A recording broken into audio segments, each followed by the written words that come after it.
The service of the motion papers is required even when you have obtained a consent and waiver of service in the underlying guardianship case. And the idea behind that is that while a parent may be consenting to guardianship, that doesn't mean they're consenting to a finding saying that they've neglected or abused the child. And often a petition for guardianship doesn't have all the same facts. It doesn't have, it has a statement about the best interest of the child and why it's in the best interest for this person to be named guardian, but it doesn't have all of the underlying facts of abuse and neglect.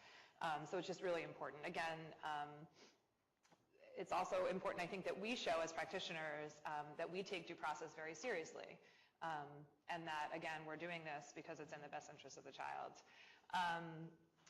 Once service is complete, and fingerprints and STR clearance and the COI, and again, all of this goes to the idea that in every borough and every judge and every referee in each borough and county does things differently. And that's one of the enormous benefits of working with an organization like Safe Passage, or working, just having the mentorship of an organization that's doing this all the time. Because you do want to know the little tricks of a specific court, and you want to know exactly how in Nassau you go about getting your client who doesn't have US issued ID fingerprinted when they contract with an agency that requires US issued ID. And so there is a system for having them printed and sending those prints somewhere, but every single courthouse has different sort of tricks, and it's really helpful to have mentors who can talk you through those things. And that applies also to hearings. It applies to fingerprints, and applies to how a judge will define a household.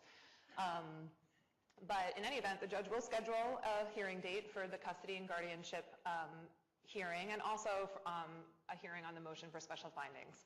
Usually those are done together, but some judges really do address each issue very, very separately.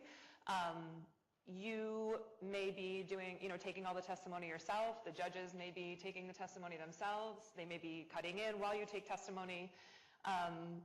It can happen any of those ways, but most commonly, the attorney for the petitioner will start by asking the petitioner questions as to why they are an appropriate guardian or custodian. The attorney for the child will ask the child questions to establish the underlying abuse, abandonment, or neglect. And again, the whole purpose is to show the plans for the child and how their well-being will be served by having this person named custodian or guardian. And you'll definitely be taking testimony from the young person, which can be, of course, it can be empowering, but it can also be horrific and traumatic.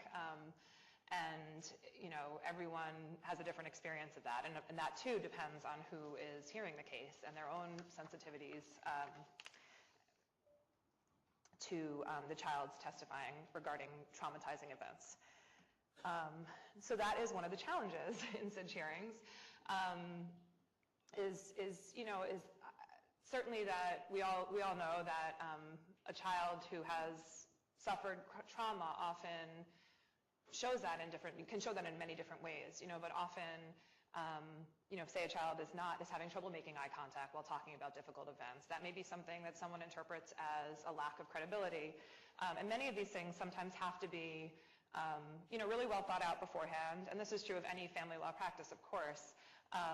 It's true of also if you work in the asylum context, just being really conscious of the fact that a child who testifies amazingly when you've prepped and gives all the details of the horrific things that have happened to them may really be giving very curt single-word answers in court, because it's a new experience and scary and all the things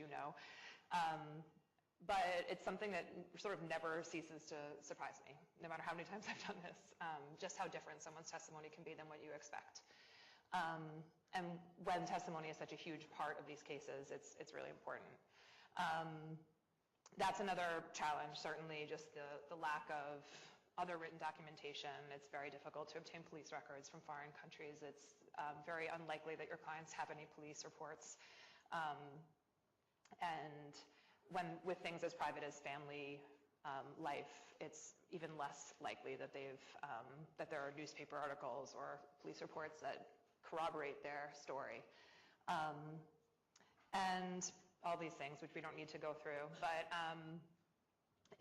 many people express a great deal of fear about how this will impact their family members, even when those people are not here, when those people are not, even when it's someone who's, horribly abused them.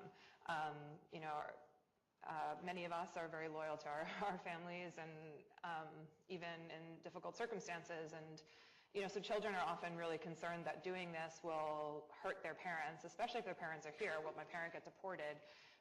So really being able to talk through those things and help them understand that this is a self-petition and it's about them is really helpful.